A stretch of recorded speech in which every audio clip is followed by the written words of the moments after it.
네, 안녕하세요. 반갑습니다. 3프로 목사 양삼입니다. 오늘은 이학준 교수님 모시고 하는 방송 기독교 윤리학 8번째 시간입니다.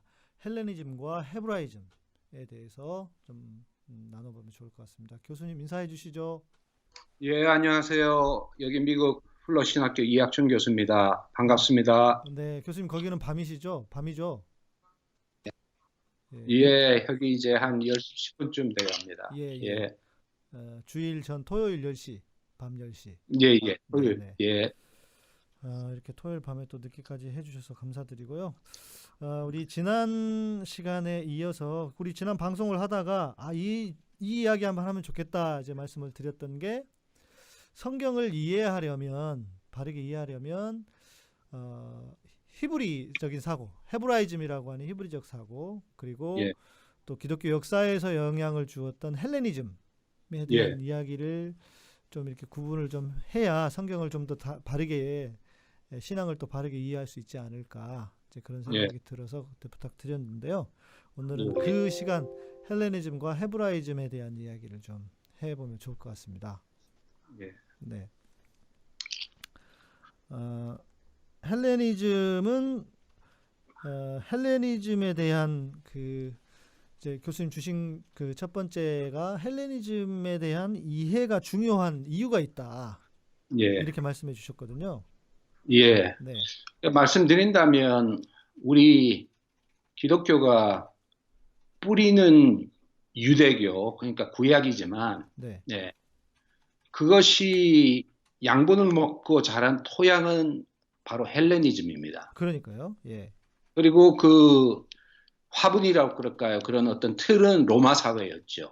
네, 그러니까 네, 정치와 군사와 뭐 법률은 로마였지만 네, 문화는 헬레니즘이었습니다. 예, 그 중에 하나가 바로 성경이 쓰여진 언어 자체가 그 코인의 그릭이라고 그러죠. 네, 헬라어. 헬라어였죠. 예. 예.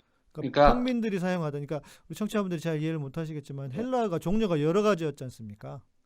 그렇죠. 법전에 사용하던 헬라어가 있었고, 예, 그런데 코이네라고 하는 것은 아주 평범한 사람들이 사용하던 헬라어였다. 저는 이렇게 알고 예. 있었는데요. 그러니까 예, 이미 그 기원 그 4세기경에 네, 그 알렉산더 왕에 의해서 이 팔레스타인 지역과 이 뭐 페르시아까지 다 망했지 않습니까? 그렇죠. 그래서 예, 문화적으로 사실은 이제 그 헬레니즘에 의해서 통일이 된 거였죠. 예, 예, 예. 예, 그러니까 자연히 그 속에 있었던 이미 예수님 전에 유대교도 이 헬레니즘의 영향을 받고 있었습니다. 예, 그래서 예. 그 헬레니즘 영향 밑에 살고 있는 그 유대인들 중에 히브리어를 못하는 사람들도 네, 생겨났었어요. 그랬다고 하더라고요.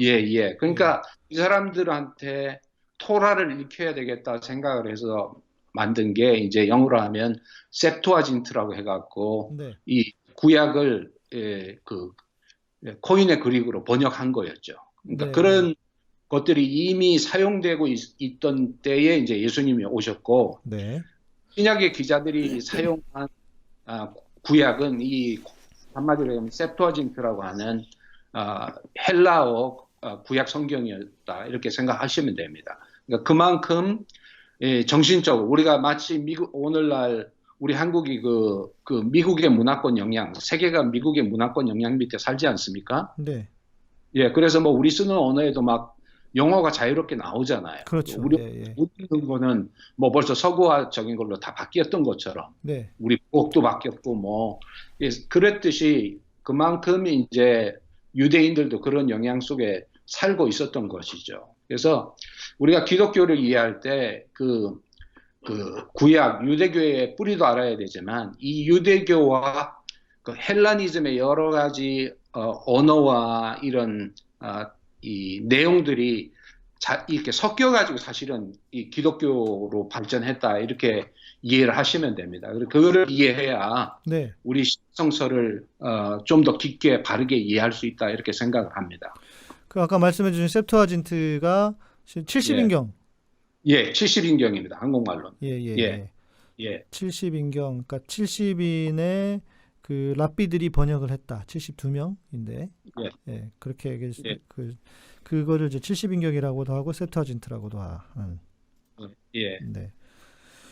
그러니까 성경이라고 하는 것은 철저하게 어찌 보면은 이제 문화적인 배경을 가지고 있고, 특별히 그렇죠. 구약 같은 경우에는 고대 근동이라고 하는 큰 틀에서 이제 유대인들, 이스라엘 사람들의 배경을 가지고 있는 것 아닙니까? 그렇죠. 맞습니다. 그런데 기독교가 시작되고 기독교가 어떤 자리를 잡고 나름의 종교로서의 위치를 잡던 시대에는 헬라의 문화가 강력한 시대여서 그렇죠. 성경을 해석하고 성경을 보는 눈이 예. 그 히브리적인 그 문화의 배경을 가지고 있음에도 불구하고 헬라적인 시각으로 성경을 해석을 하는 그런 일들이 좀 있다. 네. 이렇게도 보아야 되는 거지 않습니까? 그러니까 예수님의 사건을 이해하는데 네, 그 당시에 쉽게 얘기하면은 그 사용했던 언어나 여러 가지 그 예수님이 설명하는 그런 내용들 자체가 그 헬라적인 언어와 그 철학들을 사용하지 않을 수가 없었던 거죠. 그냥 그렇게 했겠죠. 그 예. 당시 사람들이 사는 세계가 그 세계였으니까요. 네, 네, 그러니까 네, 네. 한국에 가면 뭐 한국밥 먹어야 되고 미국에 오면 피자 먹고 이 미국 음식을 먹을 수밖에 없는 것처럼 그렇죠. 햄버거를 먹을 수밖에 없는 것처럼 네, 예수님은 구약에서 계시하시고 약속하신 메시아지만 네, 그 당시에 이 예수님을 받아들인 사람들이 이미 헬라화된 세계 속에 살고 있기 때문에 네, 자연스럽게 그들의 언어와 용어를 사용할 수밖에 없었던 거죠. 네, 네, 중요한 것은 그 용어를 사용하면서 가장 핵심적인 부분은 뭐냐면 이 히브리적인 것에서 바뀌어서는 안 된다 하는 것이 오늘 제가 말씀드리려고 하는 거예요. 네. 그러면 지금 교수님 말씀해 주신 것은 예, 신약 시대에는, 신약 성경의 시대에는 예, 헬라적인 문화나 헬라적인 요소도 들어가 있었고, 예, 그런데 이제 제가 궁금한 것은 그 이후에 어찌 보면 성경이 쓰여져 있던 이후에 기독교가 종교로 자리를 잡게 됐을 때의 배경 또한 헬라 문화의 배경 속에 있다고 해도 과언이 아니지 않습니까? 예, 예, 특별히 그렇죠. 이제 로마 사회. 예, 예, 그래서 성경을 볼 때 그냥 그 헬라적인 관점, 헬라적인 또 학문의 관점으로 성경을 바로 그냥 해석을 하려고 하는 그런 나름의 오류를 지금 우리가 가지고 있는 것 같거든요. 맞습니다. 그래서 제가 좀 더 말씀을 드리면 네, 이 헬라적인 것이 시간이 갈수록 특별히 기독교가 점점 그 로마 사회 속에서 깊어지고 특별히 어거스틴하고 네, 네, 그 우리가 알다시피 기독교가 이제 국교로 공인되고 이러면서 네, 훨씬 더 이런 헬라적인 것이 강화된 거였죠. 네, 네, 네, 특별히 그 어거스틴이 우리 기독교 역사에서 굉장히 중요한 사람이지만 네, 또 깊이 들어가 보면 이 기독교가 더 헬라화되는데 굉장히 큰 역할을 한 네, 사람입니다. 네, 네, 근데 오늘 우리가 받는 서구의 신학의 많은 부분들은 거의가 이 어거스틴, 네, 그다음에 토마스 아퀴나스 이걸 통해 온 신학을 받아들인 예, 거거든요. 예, 예, 그게 이제 어디로 이어지냐면 뭐 아시다시피 루터와 켈빈 뭐 이렇게 해서 그렇죠. 이어지는데, 예, 예, 그러니까 어거스틴과 저기 그 토마스 아퀴나스, 특별히 여기는 이제 캐톨릭의 뭐 네, 거의 지금 중심적 신학의 역할을 그렇죠. 하니까 토마스 지금 아퀴나스. 우리가 네, 갖고 있는 성경을 보는 눈은 어떤 신학적 안경을 벌써 끼고 있는 거거든요. 네, 네, 그 안경이 뭐냐? 바로 제가 말씀드렸지만 어거스틴과 이게 아퀴나스의 이런 헬레니즘적인 큰 영향 밑에서 네, 우리가 성경을 본다 이 얘기입니다. 네. 예. 그러니까 그래서 예, 말씀드리면 그 어거스틴은 플라톤 또는 신플라톤주의에 큰 영향을 받았고 아퀴나스는 아리스토텔레스의 영향을 받았거든요. 네, 네, 신학을 그렇게 풀었단 말이에요. 예, 예, 그러니까 오늘 우리가 이해하는 것들이 얼마나 그런 어떤 이 헬레니즘적인 철학의 영향 속에서 네, 성경을 이해하고 있겠느냐 하는 그렇죠. 이 얘기. 예, 예. 근데 그러니까 한 것 제가 이제 오늘 시대 신학에서 이게 이제 중요한 문제 한 걸음 더 들어와서 얘기를 하면 네, 이 과정 속에 히브리적인 것들을 많이 잃게 된 거예요. 그렇죠. 예. 그러니까 그러다 보니 성경을 해석하고 이해하는데 예, 쓰여진 건 히브리적인 관점에서 쓰여졌는데 그렇죠. 헬라적으로 해석을 해버리게 되니까. 그렇죠. 예. 예. 그러니까 히브리적인 내용을 헬라적인 말들을 빌려서 쓴 것이 신약 성경이라고요. 네, 다시 네, 말씀, 네, 네. 내용은 예수님이잖아요. 예. 이건 분명히 히브리적인 내용이라고요. 네, 예. 맞습니다. 예. 근데 그걸 표현할 때는 헬라적인 언어를 사용해서 예수님을 표현하지 않습니까? 신약 성경이. 네. 근데 우리는 지금 그 히브리적 내용을 잃어버린 거예요. 예, 예, 예. 헬라적인 거. 예. 글쎄, 눈으로 보고 있는 거죠. 그러니까 옷을 보고 있는 거지, 옷 밑에 있는 그 중심 사상을 지금 잃어버리고 있다. 이 얘기입니다. 네. 실은 이제 제가 신학 공부를 하고 뭐 한국에서는 뭐 나름 그래도 제일 뭐 괜찮은 학교라고 하는 총진대에서 내리 7년을 쭉 공부를 했는데도 불구하고 제 안에 어떤 성경에 대해서 이게 이렇게 해석이 좀 이상하게 안 되고 뭐 이런 대목들이 많이 있었어요. 예. 이제 그런 것들이 지금 이제 돌아와서 보니까 아, 이게 성경을 히브리적인 배경에서 쓰여진 성경인데 이것을 헬라적인 어떤 학문의 관점으로 학문의 방법으로 성경을 해석하려고 하니까 이게 해석이 참 많이 잘 안 됐었구나 하는 그런 생각을 이제 깨달은 시점이 좀 있었거든요. 예, 예. 그래서 아마 저뿐만 아니라 이제 다른 많은 분들도 그렇게 이제 깨닫고 나름 이제 히브리적인 관점으로 돌아가야 된다라고 하는데 또 문제는 한편에서의 문제는 뭐냐면 예. 유대인들의 어떤 그 관습이라든지 예. 구약의 어떤 문화, 그러니까 히브리적인 문화를 너무 지나치게 강조하다 보니까 예. 심지어 어디까지 가냐면 이제 뭐 안식일 지켜야 된다, 뭐 제사 드려야 된다, 뭐 할례를 왜 안 받는지 모르겠는데 예, 뭐 예. 어떤 너무 지나치게 그쪽으로 완전히 그 이스라엘 중심으로만 또 이렇게 그 꽂혀가지고 그렇게만 또 보시는 분들도 계시더라고요. 예, 예. 뭐 저도 한국에서 그런 얘기를 들었지만 뭐 저기 하브라트라든지 네, 네, 네. 뭐 유대인, 근데 그 현재 유대인의 모습을 배우는 것보다 예. 예. 그리고 그 유대인의 말씀 잘하신 것처럼 관습을 배우는 것보다는요. 네, 네. 그러니까 어디까지나 우리는 기독교인이기 때문에 신약 속에 제가 말씀드린 신약 속에 있는 히브리 정신을 보는 게 굉장히 중요하다고 봅니다. 네. 신약 속에 있는 히브리 정신은 음. 구약과 통하는 히브리 정신이거든요. 네, 네, 네, 네. 예. 물론 그것이 그리스 헬라적인 언어를 통해서 표현된 건 틀림이 없어요. 그 네. 철학을 통해서 네. 표현된 건. 그렇다고 해서 정신 자체가, 자체가 헬라로 바뀐 건 아니거든요. 네, 네, 네. 근데 제가 지금 말씀드린 건 성경에 흐르는 정신 자체가 이 히브리적인 어인데 그 예. 어를 이 아, 헬라 것에 너무 많은 이 영향과 이게 물이 타져갖고 네. 그 점점 잃어버린 거죠. 네. 이 교수님 지금 말씀해 주신 좀 저로서는 좀 독특한 표현인데 신약 네. 속의 히브리 정신. 예. 네.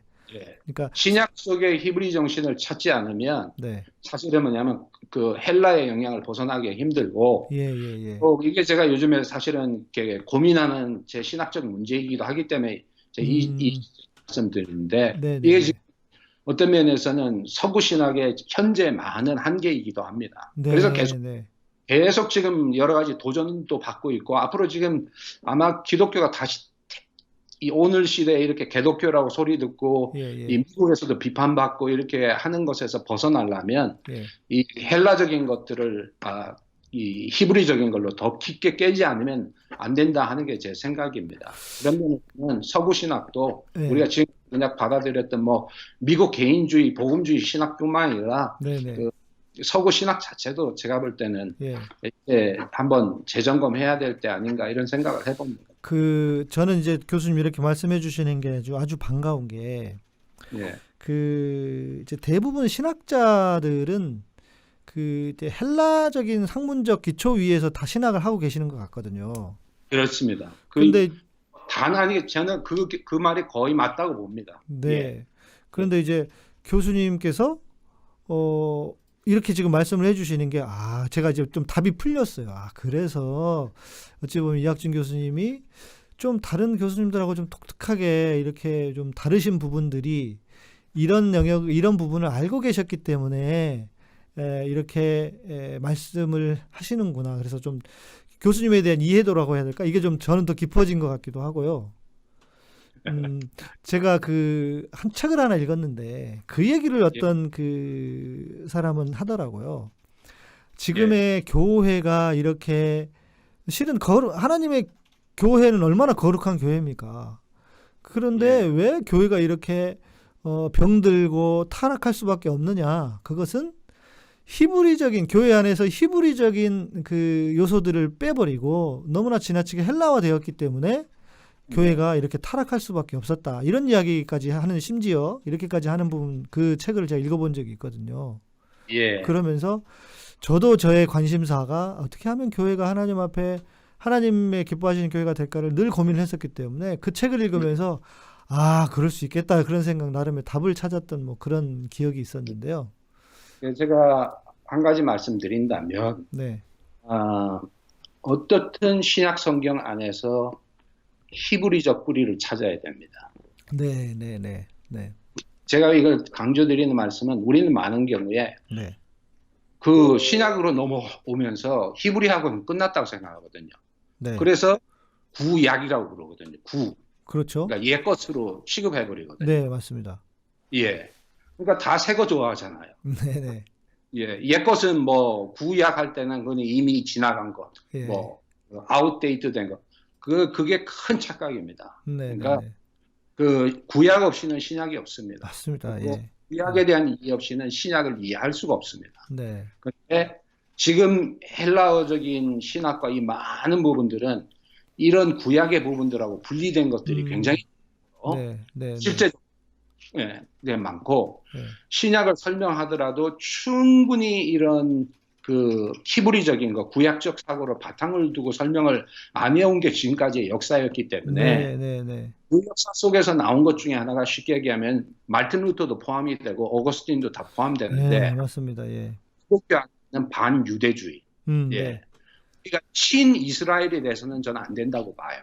네, 네, 오늘날 네. 정치적으로 맞습니다. 팔레스타인을 무시하고 그건 아닙니다. 분명히. 네, 네. 예. 그렇지만 우리가 반유대인이 돼서도 안 되죠. 그렇죠.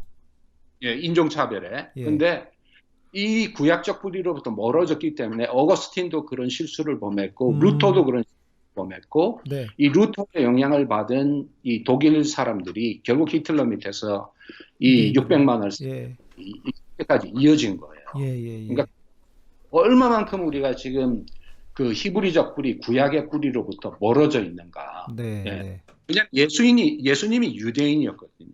그리고 예수님의 세계관 자체가 히브리적 사고였거든요. 예, 그리고 예수님이 인용했던 책들이 다 구약 맞습니다. 말씀 인용했잖아요. 예, 예, 그러니까 그 부분을 바울까지 다 이어가야 되거든요. 네, 예. 바울도 유대인이었기 때문에. 근데 우리는 마치 이 예수님은 그냥 아담의 후예였다. 예. 뭐 그리스도다 이 정도 생각하고 예수님이 구약에서 약속하신 이 메시아고 유대인이라는 이 측면들을 생각을 안 하니까 네, 예수님 자체에 대한 이해도 네, 굉장히 그 헬라적인 이해, 이런 쪽으로 나가면서 기독교 신학 자체가 많은 그 안에 문제점들을 네, 안고 네, 있어서 예. 오늘 기독교 위기는요, 제 말씀드리면 한국만의 위기가 아닙니다. 네, 맞습니다. 예, 예, 이 미국 안에서 제가 보고 느끼는 이 기독교의 이 한계는 결국 이제는 뭐냐면 이런 헬라적 사고가 로마 헬라적 사고 자체가 도전을 받는 속에서 인류가 어떻게 새로운 방향을 찾아야 되느냐. 네, 네, 네, 그 고민을 하는 때인데 예, 그런 면에서는 지금까지 신학들이 이제 한계에 부딪히고 있는 거죠. 예, 맞습니다. 그 실은 이제 저도 제가 이제 제 이 얘기를 왜 교수님하고 이미 전부터 안 했는지 제가 궁금할 정도로 저도 같은 비슷한 어떤 이 주제라고 해야 될까? 관심이라고 해야 될까? 저도 예. 실은 그 영역에 좀 관심이 좀 많거든요. 근데 저는 뭐 제가 학문적으로 뭐 이렇게 하는 게 아니어서 이렇게 저렇게 그냥 제가 개인적으로 공부를 하거나 이렇게는 하고 있는데 예. 저도 지금 그 교수님께서 말씀해 주신 그 부분이 지금 우리 기독교 신앙에서 너무 중요하다. 예. 어찌 보면은 그 교회가 변형되었고 변질되었던 그 이유를 찾는데 너무 중요한 게 아닐까. 예. 왜냐면 원인을 알아야 뭐 진단을 하거나 치료를 할 수 있으니까요. 그렇죠. 예. 그래서 제가 한 예를 말씀드리면 네. 지금 그 한국 교회가 개혁돼야 된다는 이 얘기가 나온 지 오래됐지 않습니까? 네네네. 예. 근데 지금 한국 교회가 개혁돼야 된다는 데서 많은 주장은 한국 교회가 도덕적으로 부패하고 타락을 했으니까 네.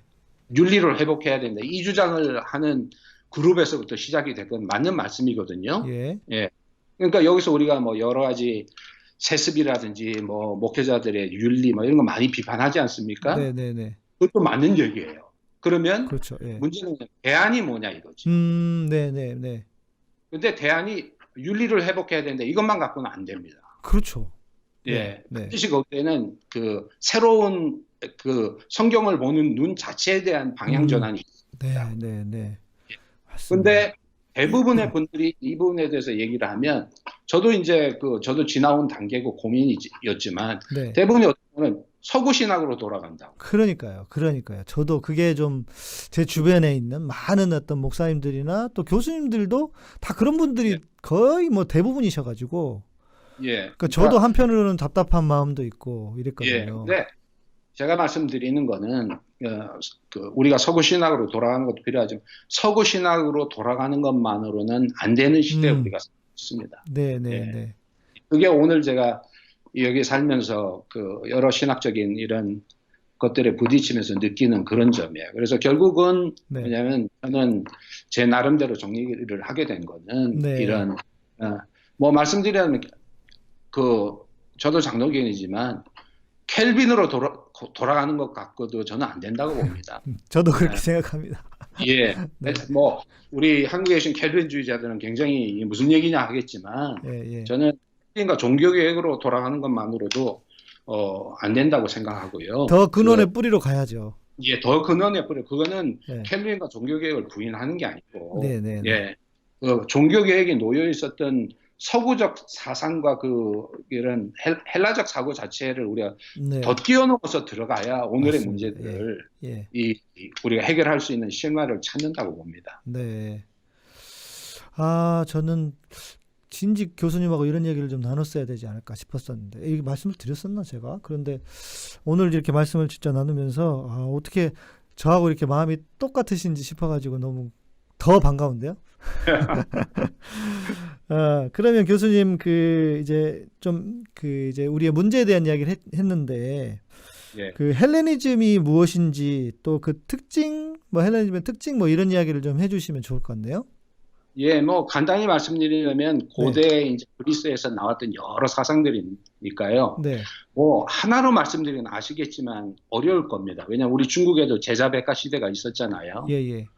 예, 그래서 뭐 순자, 노자, 장자, 그다음에 공자 뭐 수많은 학파들이 있었듯이 그렇죠. 예. 그리스에서도 그게 있었는데 네. 그 중에 제가 볼 때 우리가 관심을 가져야 될 제일 대표적인 사람은 플라톤하고 아리스토텔레스라고 있다는 생각을 합니다. 예. 그러니까 오늘은 플라톤 쪽에 우리 개신교에는 특별히 플라톤이 더 중요하다고 봐요. 네. 이 캐톨릭에는 이제 아리스토텔레스가 예. 중요하지만 그러니까 쉽게 말씀드리면 이 플라톤의 가장 큰 영향력과 이 부분은 뭐냐면은 한마디로 얘기하면 이 육체적 이원론입니다. 예. 이 육체와 이 세상에 보이는 가시적인 것과 변화하는 것은 열등한 거고, 네, 우리의 영혼, 그러니까 이 영원히 변치 않는 그 이데아의 세계자고, 예, 그것과 연결되어 있는 부분이 우리의 영혼이다 이렇게 얘기를 하는 거죠. 예. 제일 큰 문제는 우리가 사는 현상계 이 육과 우리의 변화하는 것과 감정과 우리의 육체 이 자체를 이 일종의 감옥으로 여기는 거죠. 그렇죠. 예. 그러다 보니까 영혼을 가두는 감옥, 소마. 바로 그 얘기입니다. 그러다 보니까 이 영향이 어거스틴으로 오게 되고, 어거스틴 해서 결국 어떻게 되냐면 이게 이제 한국의 이원론이고 내세주의. 예. 두 개로 나타납니다. 하나는 이원론. 영육 분리하는 이원론. 그리고 세상은 악하고 교회는 선하고. 그렇죠. 내세주의.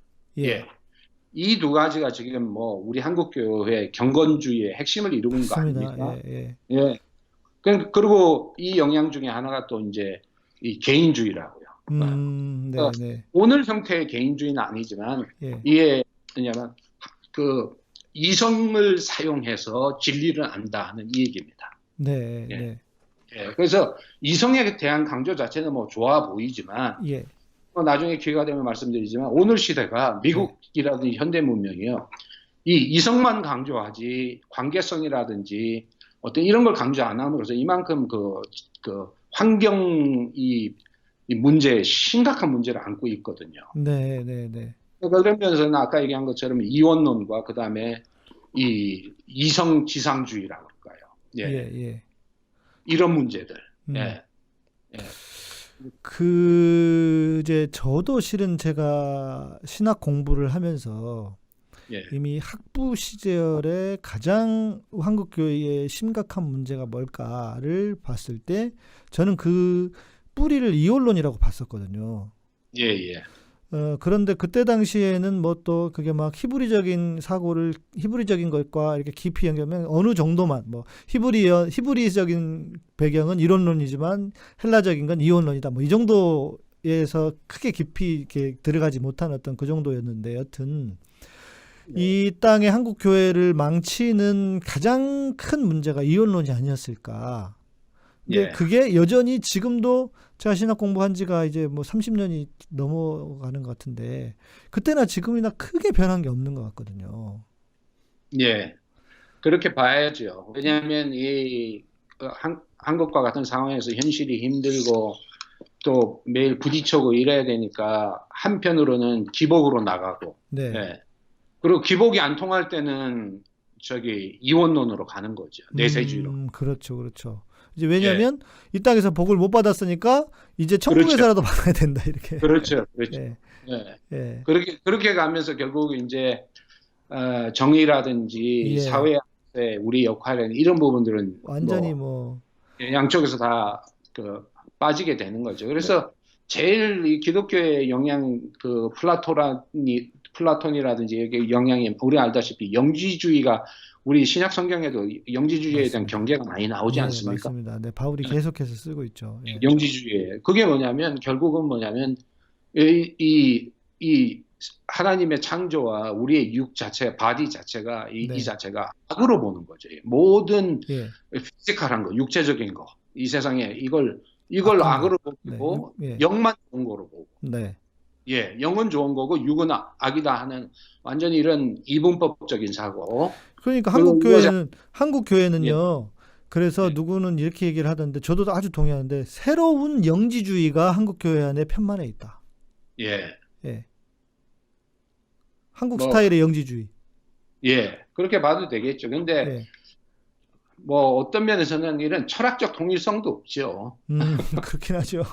아주 편의주의죠. 제가 예. 볼 때 안타까운 건 편의주의죠. 뭐 맞습니다, 영지주의가 맞습니다. 아니고 또 축복과 권력과 이건 또 엄청 좋아하잖아요. 그렇죠. 편의에 의해서 취하는 거니까요.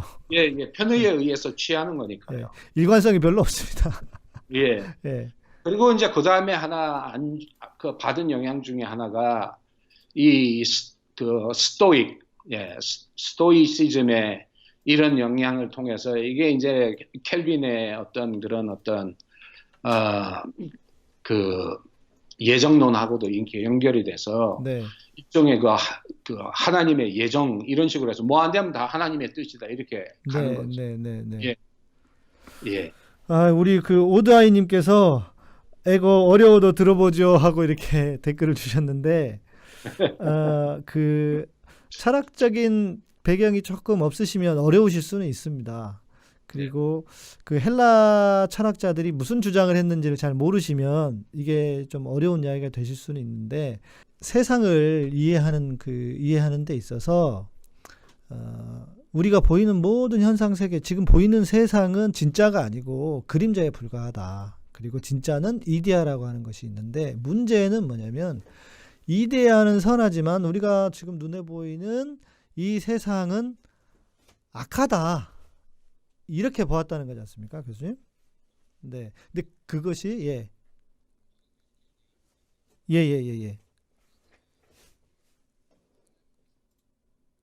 네. 이 세상은 뭐냐면 이게 보이는 이 창조가 되는 거죠. 근데 성경은 얘기하기를 하나님이 이 세상을 창조하시고 보시기에 좋았더라 했지 않습니까? 네. 그러니까 절대 이분법이 될 수가 없는 거죠. 네. 그리고 그다음에 예수님이 육체로 오셨잖아요. 예. 근데 이 세상이 그렇게 악하다면 왜 하나님이 몸을 입으셨겠습니까? 그렇죠. 예. 그러니까 플라토에서는 그 인간의 영이 소울이 육체로부터 해방이 돼서 이데아로 자꾸 가야 되는 거지만 우리 성경의 메시지는 하나님이 우리에게 오셨잖아요. 우리의 육체의 네. 세계로 오셨잖아요. 네. 네. 그러니까 그만큼 대조적인 겁니다, 사실은. 네. 그리고 우리가 끝나는 세계는 결국 예수님이 오셔서 육체의 부활로 끝나는 거잖아요. 육체가 완성되는 데서 끝나는 거지. 육체가 폐기되는 데서 끝나는 게 아니라고요. 네. 예. 그러니까 다르게 말씀드린다면 아마 우리 기독교인들 중에서 진짜 내가 죽어서 부활될 거다 하는 것에 대해서 크게 관심 갖는 분들은 저는 좀 감히 말씀드리면 많지 않다고 봐요. 내가 죽어서 천국 가면 그걸로 끝나는 거지 뭐 부활까지는 안 해도 돼. 그렇지 네. 않습니다. 네. 이제 그래서 그렇다면 그 헬레니즘과 헤브라이즘의 차이 지금 잠깐 말씀해 주셨지만 예. 그러니까 헬레니즘의 사고 속에서는 철저하게 이원론으로 보기 때문에 우리의 육체도 악한 것이고 영은 선한 것이고 예. 세상은 악하고 교회는 선하고 또 물질과 관련된 것들은 악하고 영만 선하고 예. 이런 배경 속에서 예. 그런 철학적 이해 속에서 우리가 한국 기독교는 그 기초 위에 분명히 있는 게 분명한 것 같거든요. 예. 근데 교수님 말씀해 주신 것처럼 육체가 왜 악하냐? 예. 그렇죠. 하나님은 우리 인간을 보시고 심히 좋으셨다 이렇게 말씀하셨는데 우리 인간뿐만 아니라 지으신 매일 6일 동안 창조하시면 다 보기시기에 좋았다고 그랬지 않습니까? 그렇죠. 예. 그러니까 동물도 좋은 거예요. 맞습니다. 예. 지구도 좋은 거고. 예. 예. 그러니까 이런 그 이원론적인 기초 위에 있는 것이 헬라 철학인데 헬레니즘인데 이제 그러면 성경의 어떤 관점은 어떻게 다른가를 몇 가지를 좀 이렇게 예를 들어서 설명을 해주면 좋을 것 같습니다. 예. 그러니까 그 중에 하나가 네. 그 골로새서 1장 9절인가 골로새에서 나온 것처럼 네. 이게 뭐냐면 하늘이나 땅에 있는 것을 통일하기 위해서 에베소서에서 나왔지만 네, 그러니까 맞습니다. 예. 예수님은 완전한 신이면서 완전한 인간이면서 예. 그 몸으로 이 모든 걸 통일하기 위해서 오셨다고요. 그러니까 네. 우리는 절대 이 세상과 분리되어서는 안 되는 거예요. 그렇습니다. 맞습니다. 이 예. 세상 속에 있는 죄와는 구분하고 분리돼야 되지만 네. 이 세상 자체와는 절대 분리되면 안 됩니다. 네. 그게 성경에서 얘기하는 화해의 메시지예요. reconciliation. 예. 그러니까 성경이 얘기하는 화해는요. 사람과 사람 간의 화해만 얘기하거나 맞습니다. 뭐 하나님 맞습니다. 예. 간의 화해만 얘기하는 것이 아니고 예.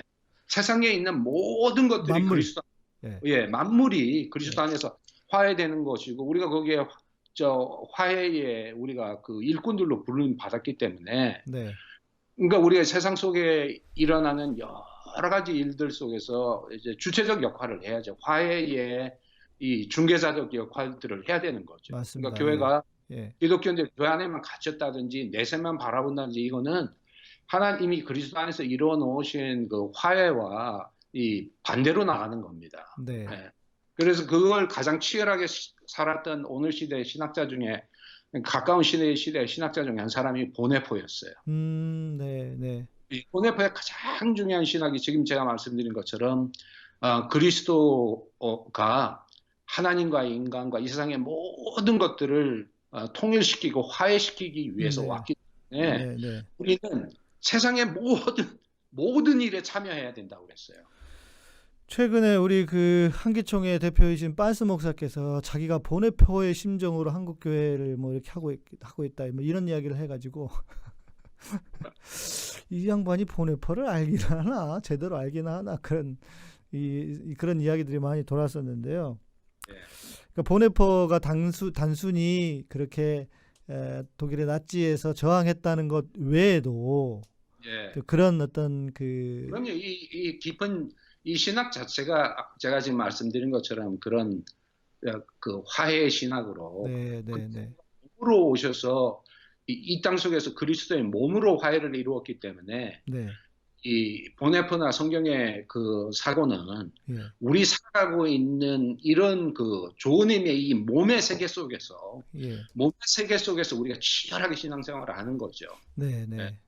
네, 아, 이제 우리가 그런 차원에서 보면은 우리 한국 교회의 신앙이라고 하는 것, 그리고 신학조차도 얼마나 편협한가. 예, 지난번 교수님 말씀해 주신 창조의 하나님에 대해서는 전혀 알지 못하고 오직 구원주, 구원하신 하나님으로만 알고 있으니 이게 네. 참 하나님을 알아도 너무 좀 작게 알고 있는 것도 좀 비극적인 현실인 것 같고요. 네, 예. 그리고 왜곡이 될 수밖에 없습니다. 네, 네, 지금 네, 그 구원 우리가 지금 전화만 얘기했지만 이 구원의 하나님 안에 창조가 안 들어와 있으면 내 구원은 지금 잘못된 구원입니다. 네, 잘못된 이해입니다. 네, 네. 그러니까 지금 내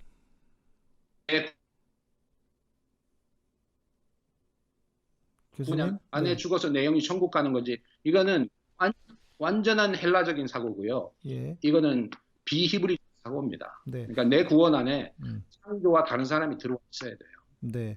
조금 끊어졌었는데 이제 맥락은 예. 이제 이해를 하셨을 수 있을 것 같습니다. 그 몇 가지 좀 그 헬라와 히브리적 사고와의 차이를 좀 예를 들어서 설명해 주시면 저희 청취자분들 이해가 좀 도움이 되실 것 같아요. 예. 그래서 가장 먼저 이야기해 볼 수 있는 게 아마 그 천국에 대한 개념일 것 같습니다. 예, 예. 천국. 그러니까 그렇죠. 예, 그러니까 우리 헬라적 사고로 이해하는 기독교는 아까 잘 말씀하신 것처럼 네, 보이는 거는 이건 다 현상이고 진짜가 아니고, 예, 예, 예. 예. 진짜가 따로 있다. 이 실체가 따로 있는데 그게 뭐냐? 천국이다. 그럼 예, 천국이 어디 있느냐? 육체를 벗어나야 된다. 이렇게 이해하잖아요. 그렇죠. 예. 그리고 뭐 조금 어려운 얘기인지 모르지만 그거를 알 수 있는 사람들은 철학자다. 그래서 네, 이성을 사용하고 분석, 컨템플레이션, 뭐 명상과 이런 걸 통해서 안다 하는데 우리 기독교는요. 예, 그런 이대의 세계로 올라가는 게 아니고 이 땅 그렇죠. 속에 하나님의 나라가 이루어지는 겁니다. 그렇죠. 그러니까 이거 우리가 교회에서 많이 들었던 지금까지도 많이 들었던 하나님의 나라의 사상은 결국 히브리적인 네. 관점, 히브리적인 사고인 거잖아요. 그렇죠. 그러니까 예. 하나님의 나라를 히브리적 사고로 해석을 해야 됩니다. 네, 네, 네, 네. 그러니까 그거를 예, 말씀하세요. 헬라적인 사고에서는 죽어서 가는 어떤 예, 막연한 곳을 천국으로 생각을 하는 예, 예. 것이고. 예. 그리고 또 육체계와 분리돼서 네, 지금 네, 네. 존재하는 그렇죠. 예. 이렇게만 이해하는 거죠. 예, 예, 예, 예. 그러나 예, 히브리적인 네, 사고에서는 예, 천국은 가는 것만이 아니고 이 땅에 와 예, 있는 거야. 이런 것. 예. 예. 이 땅에 와 있고 이 땅의 모든 생명체와 육체를 통해서 지금 성령께서 일하고 계신 거죠, 이미. 네, 네, 네. 예, 이미 이 속에서 일하고 계신 거죠. 예, 네. 그 회복을 위해서. 예, 그러니까 이제 우리가 소위 말하는 하나님 나라의 사상인데 그렇다고 해서 예, 교수님 그 히브리적인 사고 안에 어떤 천국의 예. 완성된 모습에서는 가는 천국이 없는 건 또 아니지 않습니까? 그 말씀드린다면 네. 우리가 예를 들면 그럼 지금 죽은 사람들은 어떻게 되냐 이 얘기들을 물을 거라고 생각하는 예, 거거든요. 예, 예. 네. 어떤 형태로든지 뭐 여러 이론이 있지만 네. 옛날 그 유대교에서는 어떻게 해야 되냐면 네, 네. 그냥 땅에 붙어 기다린다고 생각했어요. 네, 네, 네. 영혼 올라가는 게 아니고. 예, 예. 예. 그래서 음부에 내려간다 이 얘기를 한 거예요. 예, 예, 예. 예. 이게 발전하면서 종말론과 연결이 되면서 네. 이제 이렇게 됐는데요. 말씀드려 우리가 어떤 형태로든지 지금도 하나님과 함께 있듯이 예. 하나님과 있겠지요. 예, 예, 예. 그렇지만 궁극적인 것은 우리가 다시 육체를 입고 부활해서 이 땅에 존재한다 하는 겁니다. 네. 그래서 이 새 하늘과 새 땅이에요. 네, 네. 그렇죠. 그러니까 예, 예, 지금까지 우리는 천국 하면 무조건 막연하게 어디론가 지구도 아니고 지금과는 다른 세상을 예, 벗어나서 어디를 가는 것을 천국이라고 생각했다면 그렇죠. 성경은 예. 분명하게 새 하늘과 새 땅을 예. 말하고 있으니까.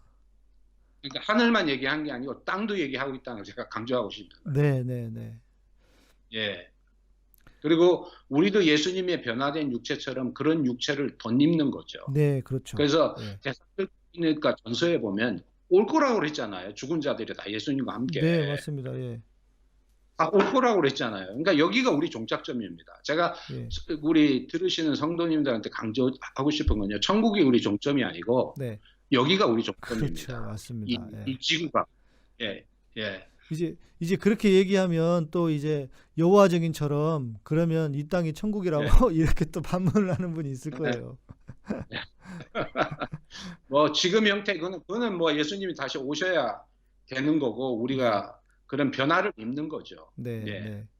그러니까 이렇게 큰 차이가 있지 않습니까? 천국 하나를 놓고서라도 헬라적인 관점은 지금 그렇죠. 우리 남재우 행자님께서 헬라적 사고로 천국을 이해하는 성도들이 많지 않을까 생각되네요. 많지 않을까 정도가 아니라 제가 볼 때는 거의 대부분일 거라고 보고요.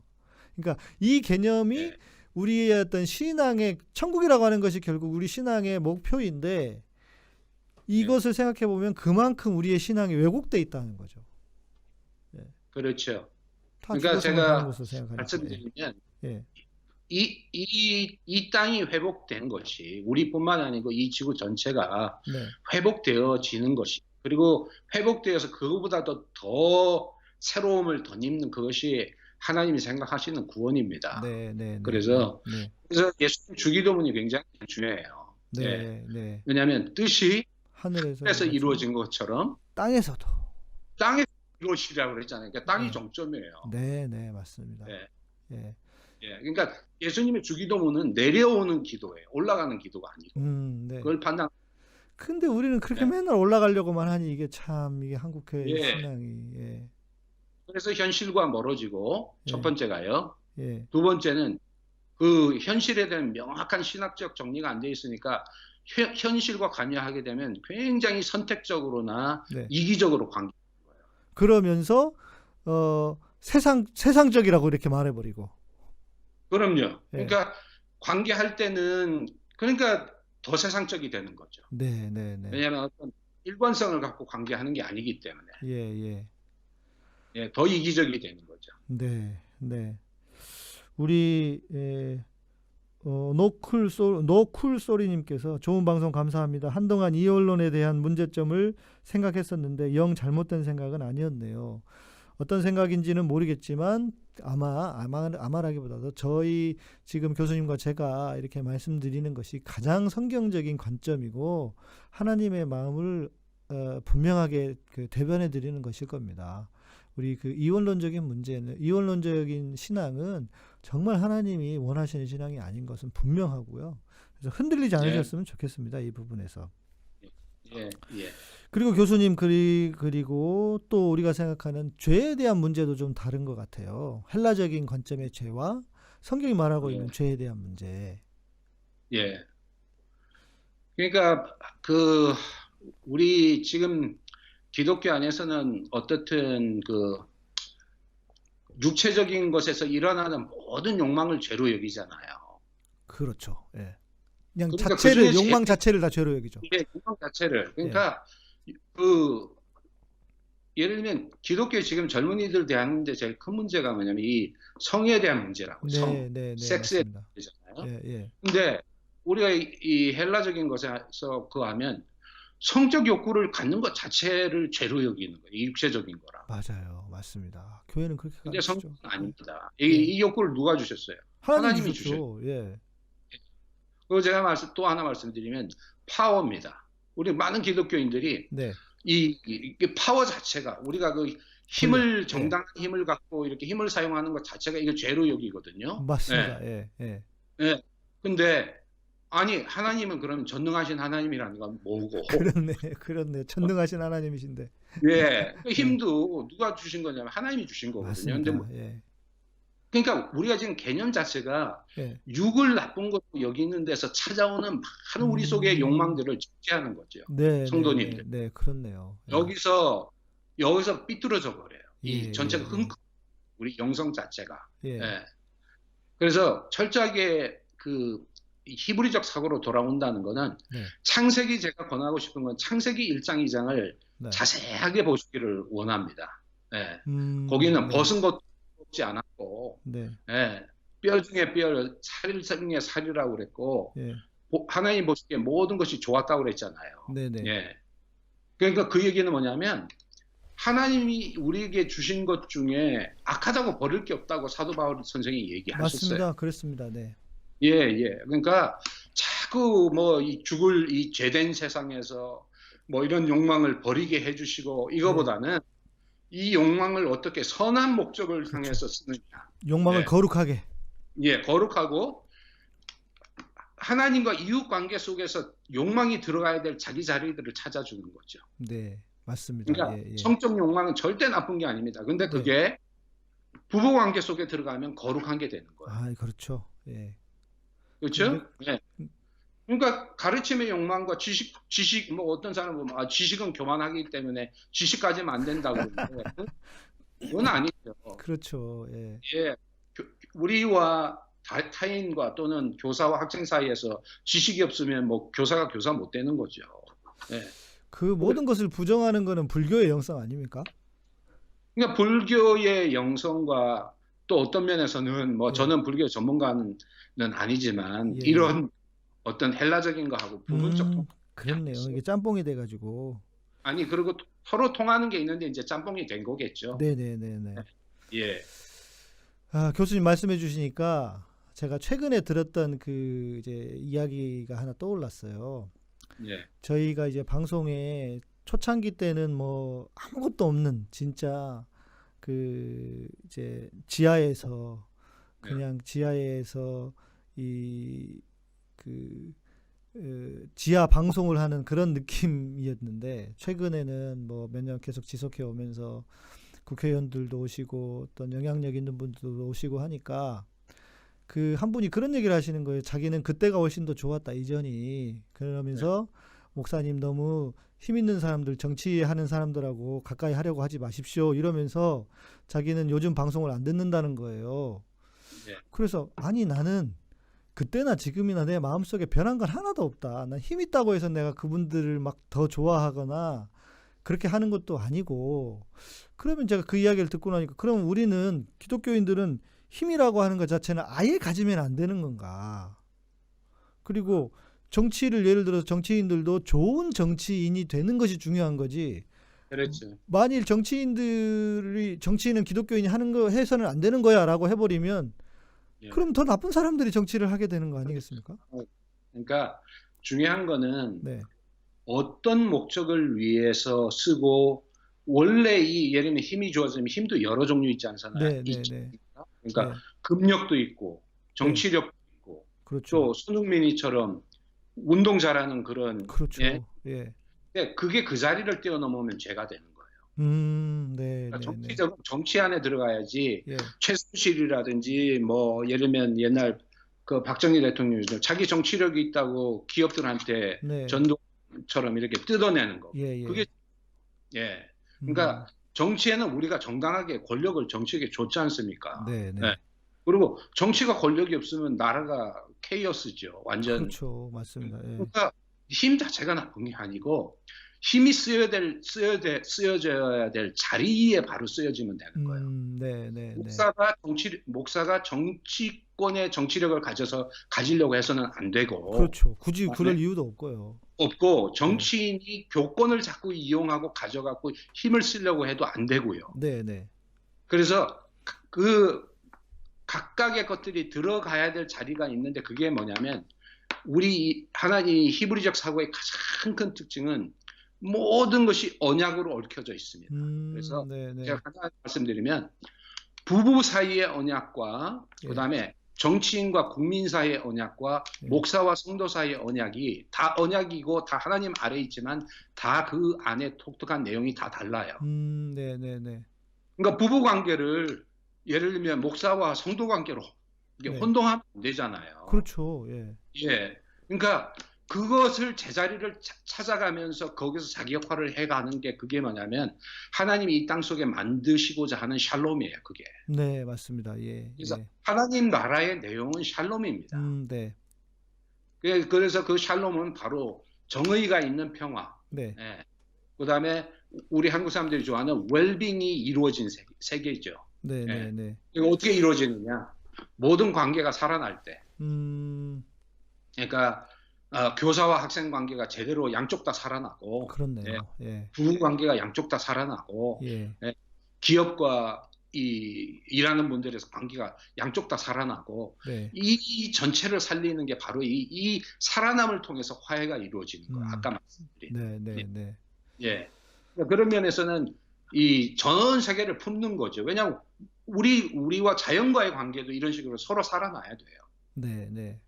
예, 그래서 교수님, 저는 이렇게 또 생각이 들어요. 그것이 힘이든 돈이든 뭐 명예든 무엇이든 간에 예, 결국 우리가 그래서 가져야 할 태도는 뭐냐면 청직이다, 청직이. 그렇- 예, 내게 아니고 하나님이 잠시 맡겨주신 것을 그래서 내가 막 내 멋대로 지멋대로 쓰는 게 아니고 하나님이 원하시는 뜻을 따라서 그 선을 넘지 않고 그렇게 사용하는 것이 그렇다면 우리가 힘을 가졌든 돈을 가졌든 그걸 원하시는 게 아닐까. 갖지 말라는 게 아니라. 그렇죠. 예. 무엇을 위해서 쓰느냐가 중요하고요. 그다음에 제가 한 가지 좀 더 하고 싶은 청직이 맞습니다. 우리 게 아니고 하나님께로 온 건데 네. 한 가지 말씀드리면 어느 곳간에 내가 청직인가를 아는 게 굉장히 중요합니다. 그렇네요. 진짜 그것도. 예. 예. 지금 한국교회 많은 목사님들은 네. 자기 곳간 아닌데 자꾸 들여다보고 예, 예, 예. 예. 왜 목사면은 목사로서의 자기 일에 충실하면 되지. 왜 자꾸 정치인들 흉내를 낸다든지. 네, 네. 기업 총수 흉내를 너무 내고 있잖아요. 네. 예. 그러니까 그렇죠. 그러면서 또 청직이 설교하니까. 네. 그래서 네. 내가 어느 곳간을 맡은 청직을 아는 건 굉장히 중요합니다. 그래서 맞습니다. 방송인은 방송인으로서의 청직이 역할을 해야 되고, 예, 예. 기자는 기자로서의 청직이 역할을 해야지. 네. 예. 거기에서 뭐 이걸 이용해서 내가 나중에 정치인 돼야 되겠다. 또 글로 올라가고. 예, 예. 이런 식으로 모든 목표가 지금 맡은 일에 충실한 내 곳간을 쳐다보는 게 아니고 그걸 통해서 자꾸 다른 쪽의 것들을 끌어올려는 이게 바로 뭐냐면 성경이 얘기하는 죄입니다. 네, 네, 네. 예, 그렇네요. 저희 청취자분들 가끔씩 만나면 제가 이제 뭐 몇 분들 이렇게 알고 하니까 그리고 또 제가 워낙 바른 소리를 하니까 목사님이 정치를 하면 안 되냐고 저한테 그런 얘기를 하시는데 저는 정치할 생각이 추호도 없습니다. 저는 뭐 이렇게 할 수는 있겠지만 저하고는 잘 네. 안 맞다기보다도 네. 목사가 나서서 그렇게 해야 될 일은 아닌 것 같고요. 물론 근데 들어보니까 호주인가 어딘가는 그 당을 만들어서 그분이 목사님인데 바르게 정치를 하는 그런 분이 있으셨다고 제가 들어본 적이 있거든요. 있을 수도 있습니다. 있을 네. 수 있는데 네. 목사님이 이렇게 해서 그렇게 갈 때는 분명히 선을 그어야 됩니다. 네. 그 선을 안 그어주면 예. 전번에도 방송할 때 말씀드렸는데 괜히 예수님하고 기독교가 욕을 먹어요. 그렇죠. 개인이 그렇게 할 수는 있지만 그렇죠. 이것이 바로 신앙적인 전체 신앙이 뭐 이렇게 되는 거다 이런 거는 예. 그래서 청지기에 이제 하나는 자기 곳간을 아는 거고 두 번째는 뭐냐면 청지기는 내가 뭘 위해서 부름을 받았나 이걸 아는 게 중요합니다. 네, 맞습니다. 네, 네. 그게 내 곳간이에요. 네. 예. 네. 우리 빤스 목사께서 지금 정치를 하시려고 저렇게 난리를 치고 있어서 지금 걱정입니다. 제가 최근에 들은 제보는 교회를 다니면서 벌써부터 이제 선거운동을 하고 다니고 있다는 얘기가 있습니다. 간증한다고 하면서 선거운동을 하고 다닌대요. 그러면서 본인이 마치 기독교의 대표인 양 지금 이러는 게 정말 교수님 말씀해 주신 것처럼 신앙과 기독교 신앙과 정치적인 목표와 성향을 하나로 묶어버리는 그런 오류. 그러니까 사람들이 이제 그걸 보고 기독교에 대해서 실망하는 거고. 그렇죠. 네, 그런 그리고 일은 예. 그런 일을 일어나지 않아야 될 텐데. 네. 아까 이분법으로 돌아가서 네네. 제가 한 가지 하고 싶은 게 이분법이었기 때문에 제가 이제 기독교 윤리를 전공하게 된 거하고도 이게 관계가 네, 되는 네, 건데요. 네. 저도 그것도 궁금합니다. 교수님 어떻게 기독교 윤리를 하고 뭐 간증 말씀을 지금 드리려고는 아니고 예. 이분법으로 살아가는 사람들은 절대 윤리가 발전을 못합니다. 맞습니다. 그렇습니다. 그렇습니다. 왜냐하면 윤리라고 하는 거는 오늘 이 하나님의 창조기 오늘 이 사회 안에서 내가 어떻게 기독교인으로 살아가야 되냐 하는 그거를 찾아내고 연구하는 거거든요. 네, 고민하고. 네. 근데 이분법으로 살면서 죽으면 천국 가는데 뭐 그렇죠, 내가 이 그치. 세상에 하는 건 뭐 그 고민할 필요 뭐 있어. 그렇죠. 예. 그냥 그러니까 전도만 많이 하면 되고. 그렇죠. 예. 그러니까 한국 교회가 완전히 윤리가 체계가 없어져 버린 거야. 음. 바탕도 없고 틀도 없으니까 예. 그때 이익이 될 거면 거기에 막 뛰어들고 예. 이리 가르치고 저리 가르치고 이러면서요. 그래서 지난 40년 동안 그렇게 해온 결과 이게 무너져 버린 거예요. 예. 그렇네요. 예. 예. 이분법적인 이원론적인 삶을 살수록 예. 윤리와 완전히 거리를 두고 살아갈 수밖에 없다. 예. 예. 그러니까 윤리라는 건 윤리 하나의 그 체계 정리된 삶을 사는 방식이고 통일성이 있는 건데 네. 통일성을 가질 수가 없죠. 세상에 살기는 살아야 되지만 네. 전 이원론적으로 기준과 모든 건 절로 가 있으니까 그렇죠. 맞습니다. 삶 자체는 그냥 예. 그때 사는 거죠. 뭐. 예, 예.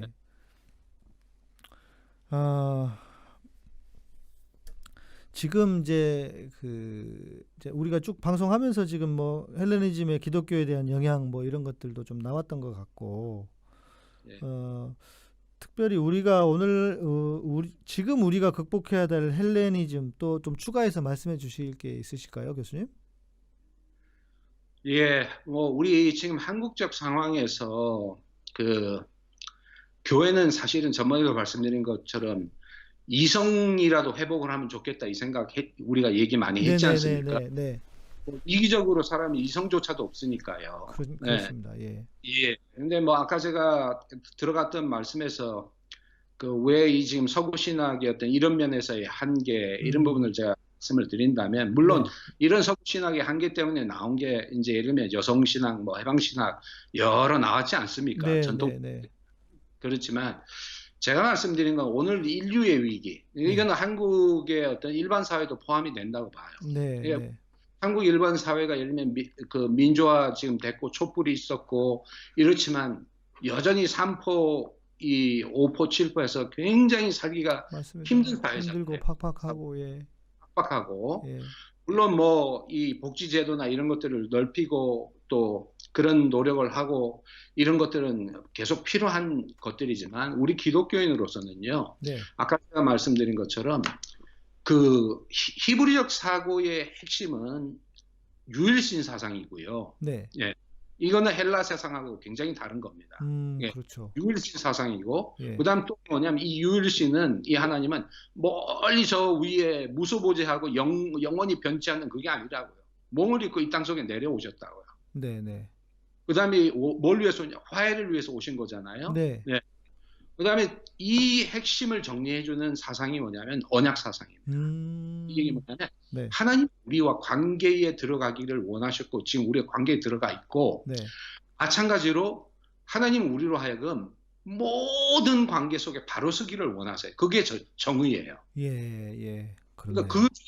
그 큰 핵심적인 중에 것이 하나가 뭐냐면 우리와 이웃 관계뿐만이 아니라 제가 말씀드리고 싶은 거는 우리와 다른 나라 관계도 이 속엔 들어가고 네, 네.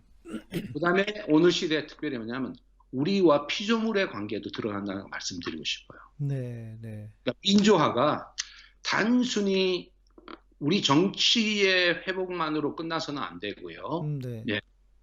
우리 기독교인이 보는 이런 비전은 결국은 뭐냐면 이 지금 열병을 앓고 있는 이 지구 자체를 뭐냐면 이 회복시키고 우리가 이 지구 안에서의 청지기의 역할을 감당하는 것까지의 비전을 가져야 된다고. 맞습니다. 예.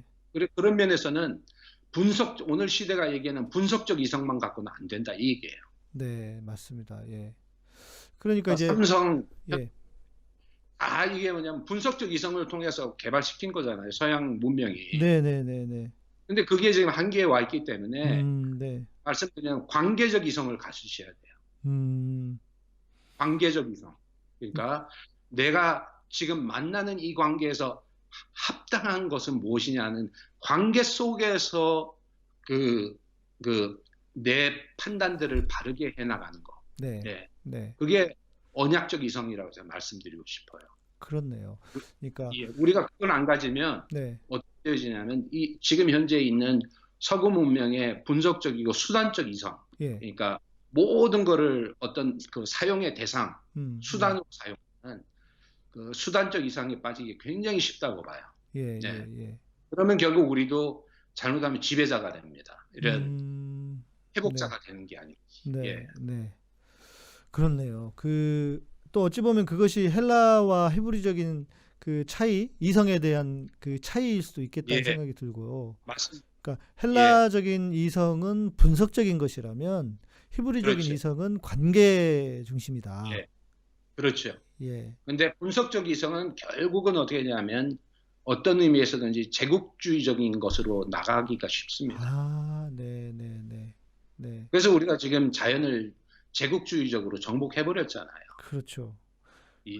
그리고 또 어찌 보면 서양의 역사는 제국주의의 역사 아닙니까? 바로 그겁니다. 예. 예, 헬라, 뭐 오늘은 말씀 못 드리겠지만 예. 이런 헬라 영향 속에서 나온 것 중에 하나가 바로 아까 반유대주의도 있지만 여기서 뭐 제국주의로 뻗어나가. 그래서 자기들은 서양 사람들이 자기들은 가장 이성적이고, 예. 예, 다른 비백인들은 전부 이성이 없는 종자들로 이렇게 취급을 하고 여자들도 그렇게 취급하고요.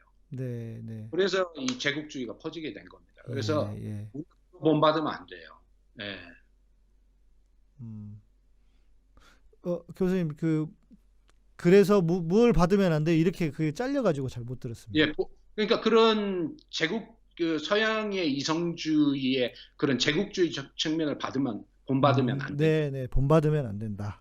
예, 네. 우리가 지금 뭐 경제 개발해야 된다, 경제 발전해야 된다고 해가지고 전부 우리가 받아들인 그런 것이 뭐냐면, 그러니까 기술 입국하겠다고 해서 한 게 뭐냐면 결국은 이제 우리나라에서 빈부애차 생기고요. 맞습니다. 예. 예, 자연개혁에, 예. 네. 그러니까 사회가 점점 각박해지잖아요. 네. 예. 결국 그리고 제가 이 말씀 드리면 좀 어떨지 모르지만 데모 하실 분들은 반드시 데모는 하셔야 되지만, 네. 우리가 데모를 하다 보면 잘못하면 이 수단적 이성에 사로잡기가 쉽거든요. 예. 그러면 이게 나중에 뒤집어진다고. 이게 쉽게 얘기하면 조금 이런 얘기 어떨지 모르지만 옛날에 데모했던 사람들이 오늘날 또 지배자로 있는 그런 사람들 있잖아요. 예. 그런 예를 말씀드리는 거예요. 그러니까 그리고 그 지배자 중에서도 변절을 해가지고 더 못된 사람이 되고. 그렇죠. 바로 그 얘기입니다. 그래서 우리 예수님도 로마 제국에 이렇게 반대하시고 이렇게 마틴 루터 킹 목사도 했지만, 우리 기독교인이 히브리적 사고를 갖는다고 하는 것은 이런 관계적 사고 속에서 우리가 하나님의 공의를 세워 나가는 겁니다. 네. 그 교수님하고 이렇게 방송을 하면 할수록 저는 제가 좀 더 이렇게 그 정리가 잘 되고, 그리고 더 깊이 있게 그래서 그랬구나라고 하는 것을 더 이렇게 세워가게 되는 것 같아요. 그래서 저희 청취자분들도 우리 교수님 방송을 이렇게 많이 들어주시면 그 양질의 그리스도인이 될 수 있지 않을까 그런 생각이 들었고요. 우리 마지막으로 우리 황세진님께서 지금 생방송 맞습니다. 지금 생방송 맞고요. 아까 우리 니쿨 소리님께서 교회가 이원론 기반의 신학으로 신앙을 재단하는 상황에서 평신도로서는 어떤 생각으로 교회를 대해야 할까요? 잠시 떠나 있는 게 답일까요? 이렇게 질문을 해주셨는데 교수님 뭐라고 답을 드려야 될까요? 교회에서 하는 얘기 다 믿지 마세요. 아멘. 그러니까 저는 이렇게 뭐 가난한 성도분들의 마음도 제가 충분히 이해하고 이러지만, 우리가 결국 이단적이 되면 떠나야 됩니다. 그렇죠? 예. 아무리 하나님의 이름을 빙자하더라도 이단에 들어가서는 안 되죠. 그렇죠? 예. 그렇듯이, 그렇지만 반대로 뭐냐면 우리 예배는 공적 예배가 돼야 됩니다. 예, 맞습니다. 그러니까 개인적 예배가 아니고요. 반드시 공적 예배해야 됩니다. 그러니까 그런 면에서 우리가 예배는 드리더라도 그래서 우리의 신앙관을, 교회는 뭐 모든 교회가 다 그렇다고 저는 말씀드리고 싶지 않지만 대부분의 교회들이 교회 나름대로의 에이젠다가 있잖아요. 자기 교회 뭐 유지해야 되고 그렇죠. 그러다 보니까 성도들 한 사람 한 사람들이 어떻게 이 세상 속에서 치열하게 청지기로 자기 맡은 곳간을 어떻게 관리하고, 그리고 뭐냐면 화해자의 한 사람은 이 세상을 하나님의 아름답게 하는 거에 했나, 여기에 힘들을 못 실어주잖아요. 네, 네, 예, 그래서 그 에이젠다에 빠질 필요는 없다고 봅니다. 네. 그러니까 성도 나름대로 그래서 오늘 저도 방송을 하는 이유 중에 하나가 그거고요. 그렇죠. 예, 예. 말씀처럼 우리 한 사람 한 사람들이 바른 신앙관을 세워서 그 판단 아래서 네, 그 자기 곳간을 잘 챙겨가야 됩니다. 네, 하나님 앞에. 맞습니다, 맞습니다. 왜냐하면 결국 우리가 쓰는 거는 교회 앞에 쓰는 게 아니고 하나님 앞에 쓰는 거기 때문에. 네, 예, 그런 면에서 성도님들이 지혜롭게, 예, 교회가 나쁜 걸 또 제가 말씀드린 건, 오늘 시대 교회가 문제가 있고 나쁜 거를 내 신앙이 나태해지거나 내 열심을 안 내는 것에 대한 핑계로 삼아서도 맞습니다. 안 된다고. 그것도 맞습니다. 문제입니다. 예. 그러면 안 된다고 봅니다. 네, 네, 그래서 우리가 성장하고 잘할 수 있는 자리를 찾으시면서 결국 각자가 자기의 청지기 그 사역을 개발시켜 가는 게 좋고, 네, 그 일을 위해서는 여러 멘토들이 필요하다고 봅니다. 네, 예. 그러니까 그 멘토들을 잘 찾으시기를 저는 네. 그렇게 하고 싶습니다. 네, 네. 네. 저도 예. 교수님 말씀에 전적으로 동의합니다. 예, 교회 안만이 아니고 요즘에는 유튜브라든지 또 한국에 교회 개혁을 위해서 애쓰시는 분들이 많잖아요. 그래서 네. 제가 뭐 우리 예를 들면 그 누구시죠? 기윤실 만드신 분. 손봉호 교수님? 예, 손봉호 교수님이라든지 뭐 김동호 목사님이라든지 이렇게 애 많이 쓰시는 분들이 많잖아요. 바른 네, 신앙. 네. 예. 그런 속에서 우리 신앙을 키워가야죠. 네. 우리 또 내가 복음이다가 우리 카타콤 라디오도 그런 면에서 이 사역을 시작한 거고요. 네. 예. 그리고 이제 저희가 저희가 이제 카타콤이 하려고 하는 일 중에 하나가 뭐냐면 좋은 교회 연합 운동을 좀 하려고 합니다, 교수님. 예. 그래서 각 지역에 있는 흩어져 있는 교회들 중에 정말 성도들을 바르게 세우기 위해서 목회하고 계시는 목사님들이 또 계시거든요. 그 좋은 생각 같습니다. 예, 없지 예. 않거든요. 그래서 지금 그래서 벌써 한 네 교회가 예. 먼저 함께 해주시기로 했고, 예. 그래서 그 교회들을 좀 계속 찾고 발굴하고 해서 좀 예. 함께 힘을 모으고, 그래서 미래 교회들을 좀 무너지는 교회들을 준비하고 이런 일들을 하려고 하고 있습니다. 예. 뭐 제가 볼 때는 그게 꼭 필요한 하나님 나라 운동이라고 보고요. 제가 네. 또 한국에 가서 그 좋은 인상을 받았던 게 그 성함은 잃어버렸는데 작은 교회 운동이 있지 않습니까? 예. 거기도 제가 좋은 인상을 받았거든요. 네. 그러니까 그런 모임들을 하면서 거기에서 네. 검증된 목사님들을 또 우리가 자꾸 찾아내고 맞습니다. 예. 또 그렇게 키워가면서 네. 뭐 필요하면 그 1년에 한 번씩 어떤 수양회라든지 이런 걸 그렇죠. 통해서 문을 열어서 더 배우기를 원하시는 분들이 오셔서 거기서 배우면서 네. 그렇게 찾아가는 것도 좋은 방법이 아닐까 생각이 드네요. 네, 그렇게 지금 하려고 저희들이 준비를 하고 있습니다. 진짜 시작을 해보려고 하고 있습니다. 예. 교수님 오늘도 저희 함께 해주셔서 감사드리고요. 이제 다음 주는 화요일에 이 시간에 해야 될 것 같습니다. 그러니까 이번 주 말고 다음 주고요. 예. 제가 주일날 오후에 가서 좀 이렇게 설교를 하고 사역을 해야 될 일이 생겨서 이제 다음 주는 저희 청취자분들 다음 주는 화요일이라는 거. 그러니까 이번 주 말고 다음 주입니다. 화요일날 오후 2시에 뵙도록 하고요.